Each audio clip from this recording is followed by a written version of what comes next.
오늘은 진리가 너희를 자유롭게 하리라. 진리가 너희를 자유롭게 하리라 라고 하는 말씀으로 은혜를 나누고자 합니다. 저희 집에 도마뱀 한 마리가 살고 있는데요. 둘째가 키우는 도마뱀입니다. 혹여라도 어디 밀림이나 사막 지역으로 여행을 가게 되면 가방 한편에 몰래 가져갔다가 거기다가 풀어놓고 나오고 싶은 그런 도마뱀입니다. 사는 모양이라는 게 30cm 작은 박스 안에서 한 3년여 살고 있는데요. 볼 때마다 탈출시켜주고 싶은 마음이 제 안에는 가득합니다. 죽든 살든 어디 놀이터에라도 던져놓고 하루라도 좀 자유롭게 살면 좋지 않을까. 그런데 이렇게 했다가는 우리 둘째 녀석이 도마뱀처럼 집에 나가가지고 안 들어올 것 같아서 제가 그냥 그 도마뱀을 물끄러미 바라만 보고 있습니다. 낙타 두 마리가 있습니다. 어미 낙타 그리고 아들 낙타. 어린 낙타가 엄마에게 묻습니다. 엄마, 왜 우리는 발에 이렇게 높은 굽이 있어요? 그것은 사막의 모래를 잘 횡단하기 위함이란다. 엄마, 우리의 등에는 왜 이렇게 혹이 있어요? 그것은 뜨거운 사막의 열기를 분산시키기 위해서 우리 등에는 혹이 있지. 이야, 기가 막히네요. 엄마, 우리 눈에는 왜 눈썹이 있어요? 그것도 역시 사막의 모래바람을 견디기 위해서 우리의 눈썹은 이렇게 짙고 무성하단다. 근데 엄마, 우리가 있는 곳은 어디예요? 여기는 동물원. 저희 집에 기르는 도마뱀이나 동물원의 낙타나 한 가지 공통점이 있다면 갇혀 있다는 것이죠. 갇혀 있기 때문에 그 동물이 갖고 있는 본연의 색깔과 그 날렵함을 그리고 그 특성을 온전히 발휘하지 못하고 있습니다. 아무리 잘 먹이고 아무리 잘 먹은들 그 동물이 자유롭다고 말할 수 있겠습니까? 지난 세기 1980년대 아랍권에서는 열 번째 날의 호랑이라고 하는 시리아 작가의 단편 소설이 유명했습니다. 이스라엘 사람들이 어떻게 팔레스타인 사람들을 모질게 길들여 왔는가를 일종의 우화 형식으로 적은 내용이죠. 어느 날 잡혀온 첫날 호랑이가 잡혀와서 조련사에게 조련을 당하게 되는데 호랑이가 얼마나 무섭습니까? 조련사의 말을 듣지 않죠. 그런데 조련사는 여유가 있습니다. 왜냐하면 우리 안에 가두어 두었고 먹을 것이라고 하는 이 대응책이 있었기 때문에 그러죠. 지까짓게 호랑이라봤자 별 수 있어? 결국은 당나귀처럼 나에게 길들여질 거야. 내가 아무것도 먹을 것을 주지 않을 테니까. 며칠이 지나서 호랑이가 배고파서 조련사에게 말합니다. 먹을 것 좀 줘. 조련사가 대답합니다. 고양이처럼 야옹야옹 해봐. 그러면은 줄게. 호랑이는 거절했죠. 고양이가 아니기 때문에 그럽니다. 그러나 며칠 지나니까 우리 안에서 고양이 소리가 납니다. 야옹야옹. 그러자 조련사가 몇 덩이의 고기를 줍니다. 얼마간의 시간이 지났습니다. 호랑이가 먹을 것을 달라고 하자 이번에는 조련사가 당나귀처럼 힝힝 소리를 내보라고 이야기하죠. 호랑이 아무리 체신이 있는데 그럴 수 있겠습니까? 호랑이가 거절합니다. 그런데 어느 날 우리 안에서 당나귀 소리가 나기 시작하죠. 그 날이 호랑이가 잡혀온 지 10번째 되던 날입니다. 조련사는 이번에는 호랑이에게 고기를 주지 않습니다. 건초 더미를 줍니다. 너는 더 이상 호랑이가 아니야. 너는 당나귀야. 발사믹 식초를 아시는지요? 저도 자주는 안 가지만 어쩌다가 이렇게 고기 먹는 데로 이렇게 가면은 이렇게 식전빵이라고 해서 빵하고 식초 같은 거 노란 색깔 희끄무레한 걸 하나 주죠. 그게 이제 발사믹 식초. 그래서 이태리어로 향기가 좋다. 포도즙으로 낸 식초라고 합니다. 뿐만 아니라 샐러드나 이런 야채에다가 이렇게 드레싱 재료로 뿌려서 드시기도 하죠. 왜 갑자기 제가 발사믹 식초 이야기를 할까? 오늘 내가 너희가 자유를 알진대 진리를 알지니 진리가 너희를 자유롭게 하리라고 하는 이 주님의 말씀이 오늘 요한복음 8장 32절에 있거든요. 진리를 알지니 진리가 너희를 자유롭게 하리라. 여기 요한복음 몇 장 몇 절에 있다고요? 8장 32절. 앞서 말씀드린 식초 이름이 뭐라고요?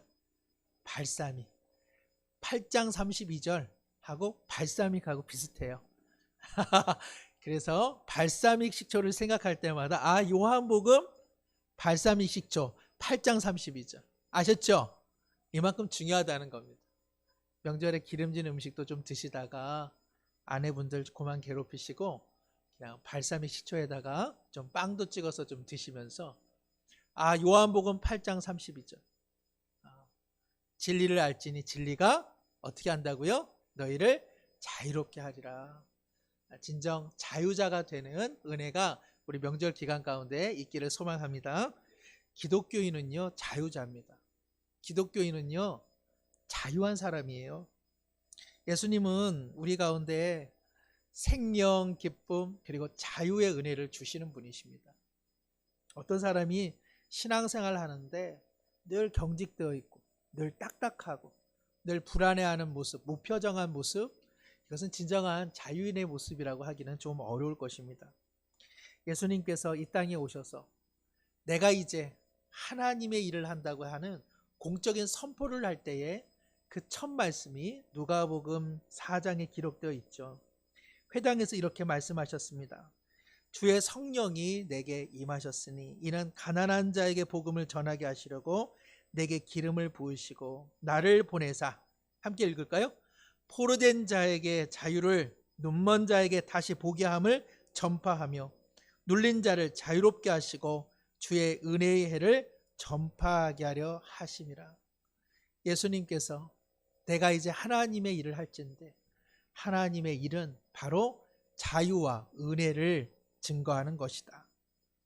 그래서 하나님을 믿는 신앙과 그리고 우리 그리스도인 자유라고 하는 이 말은요 뗄래야 뗄 수가 없습니다. 아마 우리가 누구를 붙잡고 예수님을 믿어서 참 자유자가 되세요 라고 하면 아마 대부분의 사람들은 내가 이미 자유자인데 무슨 이야기를 하냐 이렇게 반문할 경우가 많이 있을 겁니다. 그렇죠. 우리 자유 대한민국 얼마나 좋은 나라입니까? 하고 싶은 거, 먹고 싶은 거, 놀고 싶은 거, 사고 싶은 거 우리가 큰 제약 없이 다 할 수 있지 않습니까? 뭐가 문제입니까? 그냥 그 돈이 조금 문제죠. 그러니까 돈만 있으면 하고 싶은 거 다 할 수 있는 나라, 우리 자유 대한민국이죠. 북한이면 모르고 중국이면 몰라, 또 공산국가면 몰라도 내가 이 대한민국의 자유인으로 살아가고 있는데 당신이 뭔데 나를 자유롭게 한다고 이야기합니까? 라고 반문하게 되는 것이죠. 우리 정말 자유로운 사람인가요? 우리 정말 자유한 인생을 살아가고 있는지 스스로에게 한번 돌아볼 필요는 있습니다. 오늘날 재물과 권력에 눈이 멀거져서 거짓말을 밥 먹듯 하는 사람들을 보면서 참 저 사람들 자유자다라고 말할 수 있겠습니까? 제가 아무리 많이 배우고 교양과 덕식이 있는 듯 하여도 그분들의 얼굴을 가만 보면 진정 자유자의 향기를 맡을 수 있습니까? 오늘날 도처에 자유자유를 외치면서 활보하는 사람들이 많이 있지만 개인적인 책임과 도덕적 의무를 이행하지 않는 그들의 자유를 보면서 참 자유롭다라는 생각을 하시는지요? 다른 사람의 인기와 칭찬과 관심에 온통 마음이 뺏겨서 자신을 과대 포장하면서 살아가는 사람들이 얼마나 많이 있습니까? 다른 사람이 갖지 못한 것을 내가 가졌고 다른 사람들 못 가본 거 나는 이렇게 수시로 다니는 사람이야 라고 말하는 사람들, 실제로 가만 보면 진정한 자유인이라고 할 수 있겠습니까? 하도 인터넷이 잘 되다 보니까 핸드폰으로 다른 사람들의 사는 이야기를 얼마나 우리가 자주 들여다봅니까? 그러다 보니까 내 이야기로 살지 못하고 다른 사람의 이야기로 사는 경우가 참 많이 있죠. 내 생각과 내 사고와 내 사색은 사라지고 누가 어쨌다, 누가 저쨌다, 누가 그런 생각을 갖고 있다. 그러니까 내 삶을 살아내지 못하고 다른 사람의 삶, 그것을 엿보면서 살아가는 오늘 우리 현대인의 모습을 보면서 참 자유자다라고 말할 수 있겠습니까? 역으로 이런 세상과는 내가 단절하고 외부와는 내가 이제는 정리해서, 그리고 내 지난 과거의 실패, 사람들로부터 받은 상처들 내가 이제는 다 벗어던지고 나 어디 숲속에서 살아야겠다. 그 사람들 취재하는 내용 가만 보면 다 슬프지 않습니까? 진정 자유자의 냄새가 납니까? 안 됐다. 돌아가야 될 터인데 얼마나 상처가 깊으면 저렇게 살까 하는 연민이 있지 않습니까? 사랑하는 성도 여러분, 하나님께서 우리 가운데 주시는 자유는 정치 체제로서의 자유가 아닙니다. 내가 먹고 싶고 내가 가고 싶은 거 다 할 수 있는 그런 자유를 성경이 준다고 말하는 것이 아닙니다. 그러한 자유는요, 진정 우리에게 기쁨과 그리고 생명을 주지는 못합니다. 그런 측면에서 자유 대한민국에 살아가는 우리가 영적 하나님의 나라에서 진정한 자유자라고 할 수 있겠습니까? 오히려 잡힌 자가 아닌지요. 어떤 작전 지역에서요, 적을 생포한 군인이 이제 부대장에게 전화를 합니다. 무선을 칩니다. 부대장님, 여기 제가 적군을 생포했습니다. 그래, 잘했다. 어여 부대로 데리고 와라. 그런데 시간이 지났는데도요, 이 부하가 돌아오지 않습니다. 무전을 칩니다. 어디 있냐? 이 포로가 가지 않겠다고 합니다. 야, 포로가 가지 않겠다고 해서 거기 있냐? 어여 그 포로를 데려와라. 다시 무전을 칩니다. 어디까지 오고 있나? 장교가 말합니다. 가지 않겠다고 해서 아직까지 눌러 있습니다. 어서 데리고 와라. 시간이 들렀는데도요, 여전히 오지를 않습니다. 어디에 있나? 부대장님, 제가 적국에 지금 끌려가고 있습니다.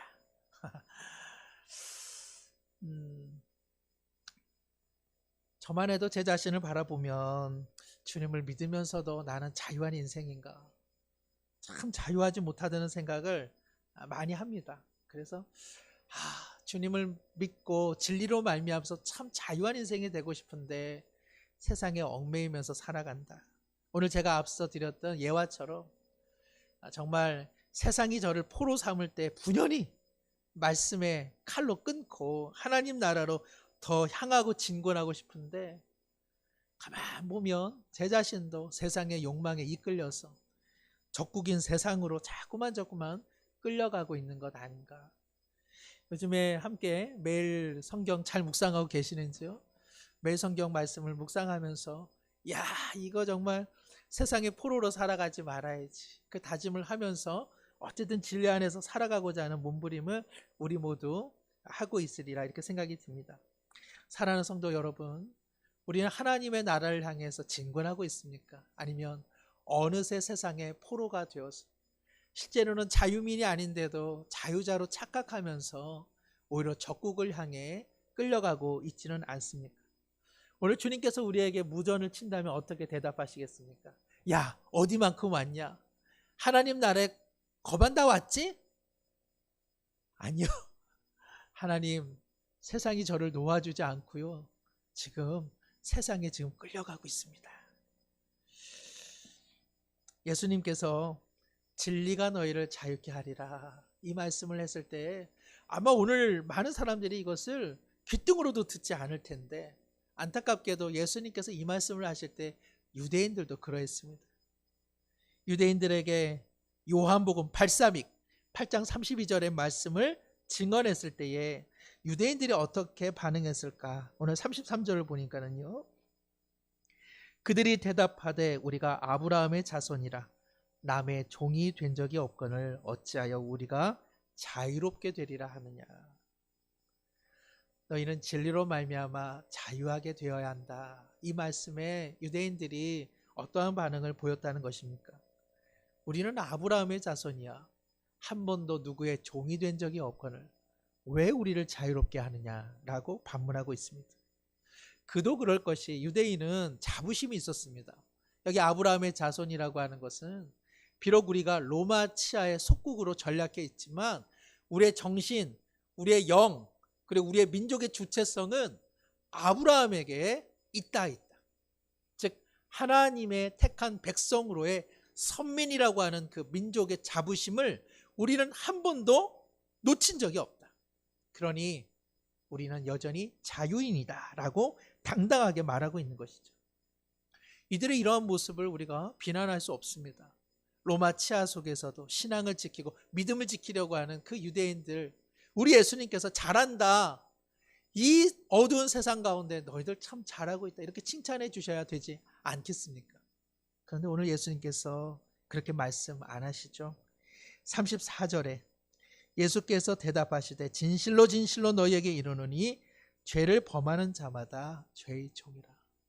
나는 너희들의 육신의 혈통에 대해 이야기하고 있는 것이 아니다.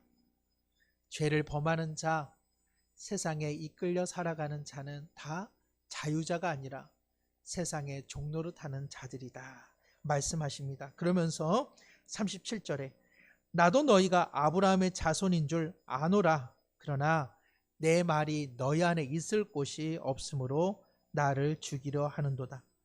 나는 내 아버지에게서 본 것을 말하고 너희는 너희 아비에게서 들은 것을 행하느니라. 대답하여 이르되 우리 아버지는 아브라함이라 하니 예수께서 이르시되 너희가 아브라함의 자손이면 아브라함이 행한 일들을 할 것이거늘 지금 하나님께 들은 진리를 너희에게 말한 사람인 나를 죽이려 하는도다. 아브라함은 이렇게 하지 아니하였느니라. 이어서 44절입니다.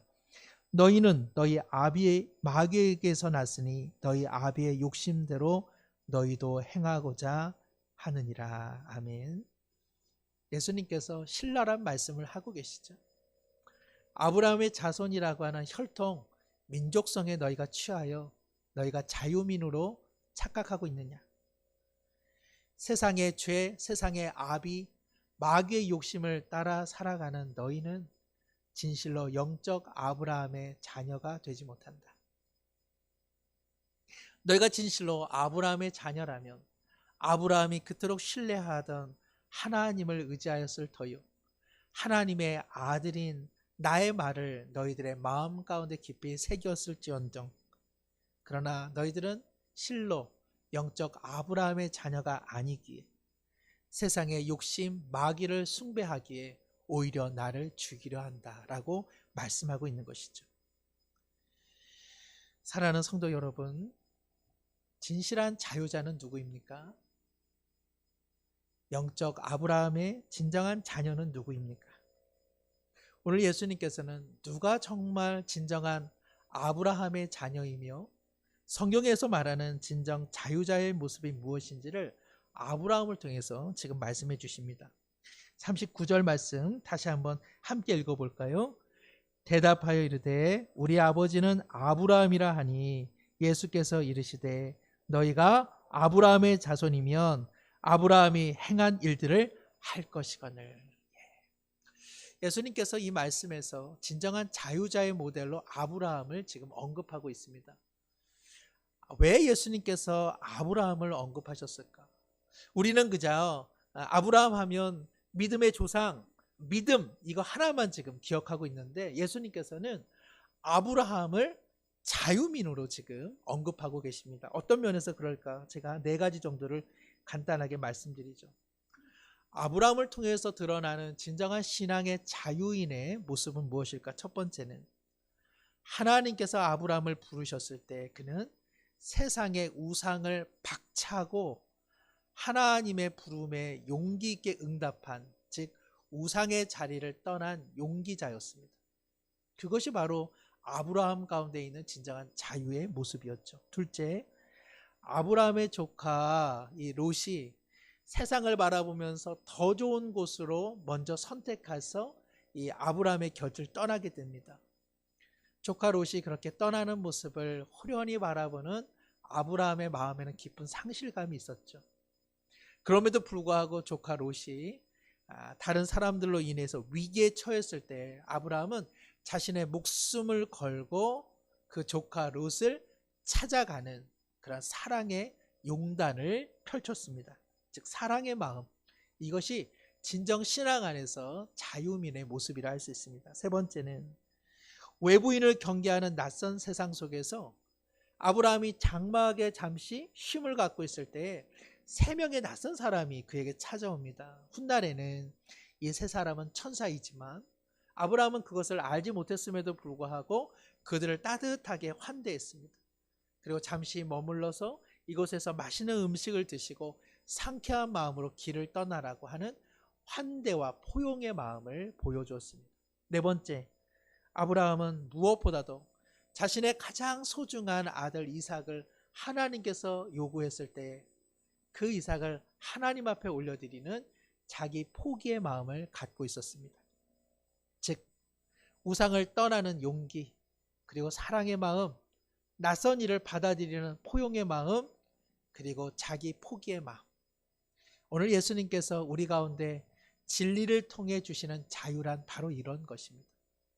세상을 통해서는 진정한 자유의 이와 같은 마음을 갖기 어려운 까닭이 여기에 있습니다.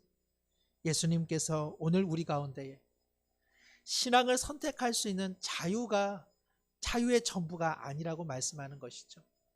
코로나19로 인해서 교회가 폐쇄될 때에 왜 우리에게 신앙의 자유가 없습니까? 라고 말하는 교회의 자유에 대한 외침은 하나님께서 오늘 우리 가운데 말씀하는 자유의 일면에 보면 그저 작은 부분에 불과합니다. 예수님께서 오늘 우리 가운데 원하시고 하나님께서 진리를 통해 우리의 신앙 안에 정말 맺혀지길 원하는 자유는 무엇입니까? 내가 예수님을 믿으니까 내가 하고 싶은 거 다 할 수 있어. 그 자유는 성경에는 설 자리가 없습니다. 예수님께서 지금 아브라함을 언급하며 너희 가운데 진리로 말미암아 진정 있어야 될 자유, 진정한 신앙의 자유는 무엇이냐? 그것은 바로 우상을 박차고 떠날 수 있는 용기, 그리고 사랑으로 품어 안을 수 있는 환대의 마음, 그리고 자기 포기의 마음, 그것이야말로 진정한 자유자라고 말씀하고 있는 것이죠. 우리가 아무리 이스라엘 사람들, 유대인들이 신앙이 좋다 해도 그들 안에서 참 자유를 오늘까지 발견하지 못하는 까닭이 여기에 있습니다. 오직 예수님을 통해서, 오직 진리를 통해서만 참 자유인이 될 수 있는데, 오늘날에도 이스라엘 유대인, 그리고 때때로 오랫동안 신앙생활 한 사람들이 자유롭지 못하게 느껴지고 보여지는 까닭은 무엇입니까? 다 안다는 것입니다. 하나님에 대해서, 하나님의 말씀에 대해서, 예수님의 마음에 대해서 이미 다 알고 있다는 겁니다. 다 알기 때문에 더 이상 필요 없다는 것이죠. 오늘 예수님께서 유대인의 그와 같은 마음을 간파하시고 뭐라고 말씀하십니까? 37절 하반절에 그러나 내 말이 너희 안에 어떻다고요? 있을 곳이 없으므로 나를 죽이려 하는도다. 아브라함의 자녀라고 정작 자처하는 그들이 하나님의 말씀이신 예수님을 마음에 둘 자리가 없어 오히려 예수님을 죽이는 죄의 종노릇을 하고 있다고 주님은 말씀하십니다. 그래서 40절 하반절에 주님 뭐라고 말씀하십니까? 아브라함은 이렇게 하지 아니하였느니라. 아브라함이 하지 않았다는 것은 무엇입니까? 아브라함은 하나님과 만날 때마다 하나님의 마음을 새롭게 늘 받아들였다는 것입니다.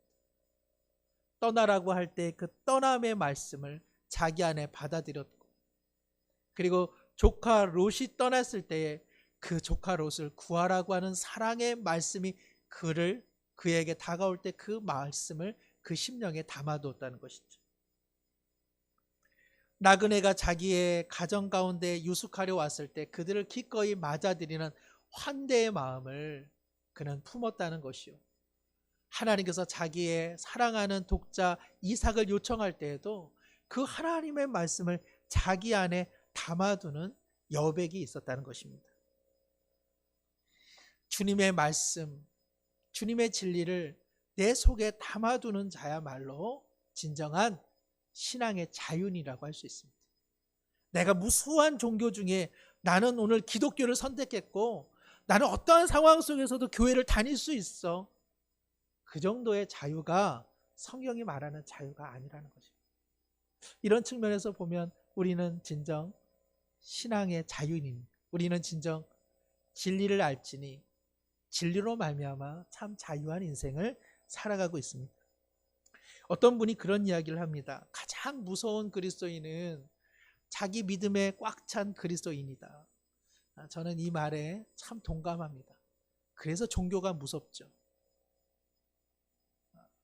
말씀에 대한 깊은 고민, 말씀에 대한 새로운 도전 앞에 자기의 문을 열지 않고 그저 자신이 알고 있는 믿음 속에 갇혀 지내 있는 사람, 자기가 알고 있는 확신 속에 갇혀 있는 사람, 이런 사람은 신앙의 자유를 누린다고 스스로 말할지는 모르지만 오늘 주님께서 말씀하시는 신앙을 통한 진정한 자유의 향기가 나타나지 않는 까닭이 바로 여기에 있는 것입니다.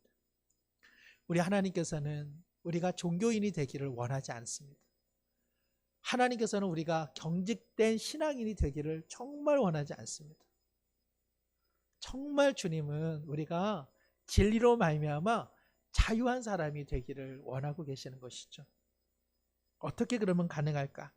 오늘 31절, 32절에 주님 이렇게 말씀하시죠. 함께 다시 한번 읽습니다. 그러므로 예수께서 자기를 믿은 유대인들에게 이르시되 너희가 내 말에 거하면 참으로 내 제자가 되고 진리를 알지니 진리가 너희를 자유롭게 하리라. 아멘. 참 여기 그래도 예수님의 말씀을 듣는 사람들은요, 유대인 중에 개중 난 사람들입니다. 많은 사람들이 예수님을 지금 거절하고 있는데 몇 사람들이 그래도 예수님의 말씀을 지금 믿고 있어요. 근데 예수님께서 믿었다고 해서 다 칭찬하지 않으십니다. 그거는 좋은 출발점이다. 그러나 얘들아, 내 말이 너희 안에 거해야 되고 그리고 너희가 내 말 안에 거해야 한다. 너희가 내 진리 속에 거해야 되고 진리가 너희 마음 속에 거할 여백이 있어야 된다. 너희가 하나님 가운데 거해야 되고 하나님이 너희 안에 거할 수 있어야 한다. 그래야 뭐가 된다는 겁니까? 그래야 참 내 제자가 되고 그래야 진리를 알아 진리로 말미암아 너희가 진정 자유자가 될 수 있다고 오늘 주님은 말씀하고 있는 것입니다. 오늘 주님은 이들을 말씀으로 속박하려고 하는 것이 아니라 진정 그 말씀으로 세상의 종노릇하지 않고 진정한 영적 아브라함의 자녀로서 자유인이 되라고 지금 은혜 가운데 초청하고 있는 것이죠. 사랑하는 성도 여러분, 이 말씀이 어려운 것은 아닙니다. 이전에 사업을 하시는 분들 모임에 참여한 적이 있는데요. 중소기업에서 책임자로 관리자로 일하시는 분들이에요. 평일 저녁 어려운 시간이지만 늦은 밤 9시에 또 때때로는 새벽 6시에 잠시 티타임을 가지면서 이분들이 말씀을 함께 묵상하고 그 말씀 앞에서 과연 회사를 하나님의 뜻대로 운행하고 있는지 서로 말씀 앞에서 의견을 나누고 자신들을 돌아보는 시간을 갖는 것입니다. 말씀을 기준 삼아 회사를 어떻게 성경적으로 경영할 수 있을까? 비록 매출과 경영이익에 손실이 있을지는 몰라도 하나님의 뜻대로 한번 회사를 경영해 보자고 하는 이분들의 모습은 얼마나 신앙의 자유자입니까? 이것이야말로 정말 진정한 자유인의 모습이 아니겠습니까? 이번 한 주 매일 성경 본문 말씀 중에 그 8장에 예수님께서 가늠한 여인을 이렇게 데리고 오시죠. 그래서 너희 중에 죄 없는 자가 이 여인을 돌로 치라. 이 말씀을 읽을 때마다 우리 마음 가운데 묵직함이 이제 생기죠. 그래서 누군가를 향해서 내가 나름대로 만들어 두었던 그 돌멩이를 우리가 내려놓지 않습니까? 말씀해 주는 위력이 아닌가 생각이 드는데 우리 교회 어떤 한 분이 참 이 말씀을 통해서 금주에 또 가족 간에 좀 어려운 마음, 친척 간에 어려운 마음이 있었는데 이 말씀을 묵상하면서 내 마음의 돌을 내려놓게 되었다. 그리고 아픈 마음 주님께서 위로해 주시고 상한 마음 다시 치유해 주시고 다시 한번 돌을 내려놓고 품을 수 있는 새 마음을 주셨다. 이렇게 건네오는 이야기를 들었습니다. 사랑하는 성도 여러분, 하나님의 말씀이 내 안에 거하고 내가 하나님 말씀 안에 거하고 하나님께서 내 안에 거하고 내가 하나님 안에 거하는 것이 그렇게 어려운 일은 아닐 것입니다. 말씀 안에 살고 말씀을 내가 모시는 바로 이 말씀의 교제 가운데서 우리는 세상이 줄 수 없는 참 자유를 누리는 것 아니겠습니까? 말씀을 맺습니다. 세상은 우리를 포로 삼아 우리를 적진을 향해 이끌고 가죠. 우리를 우리 안에 가두어 두고 그저 건조 더미를 주면서 우리를 유혹하며 우리를 무너뜨리고 있지 않습니까? 하나님께서 예수님을 보내신 것은 우리로 하여금 진정한 자유인이 되게 하려 하심입니다. 그리고 이 자유란 나를 위한 자유가 아니라 하나님을 위해 살아가는 자유요, 그 자유야말로 우리에게 진정한 기쁨과 행복을 주는 줄로 믿습니다. 우리 모두 주님의 말씀 안에 거하고 주의 말씀이 내 안에 거해 진정한 영적 아브라함의 자녀로서 진정한 신앙의 자유인이 되는 한 주가 되기를 축복합니다. 기도하겠습니다. 하나님 아버지, 명절 기간 중에도 우리 마음이 주님 말씀 안에 거하게 하여 주옵소서. 분주한 한 주의 삶이라 할지라도 주의 말씀 안에 깊이 거할 때에 사랑하는 가족들, 사랑하는 친족들을 만날 때에 우리 삶의 우리 모습에 진정한 자유인의 마음이 오고 가게 하여 주시옵소서. 진정한 신앙의 자유란 주님의 말씀을 내 삶의 여백에 새롭게 모시고 그 말씀 앞에 순종하는 일임을 기억하게 하여 주옵소서. 우리 모두가 부디 세상이라고 하는 적진의 죄의 종으로 포로로 남겨지는 일이 없게 하여 주옵시고 진정 생명과 기쁨과 자유의 은상 가운의 은총을 평생 경험하는 개인과 가정과 공동체가 되게 하여 주옵소서. 예수님의 이름으로 기도드리옵나이다. 아멘.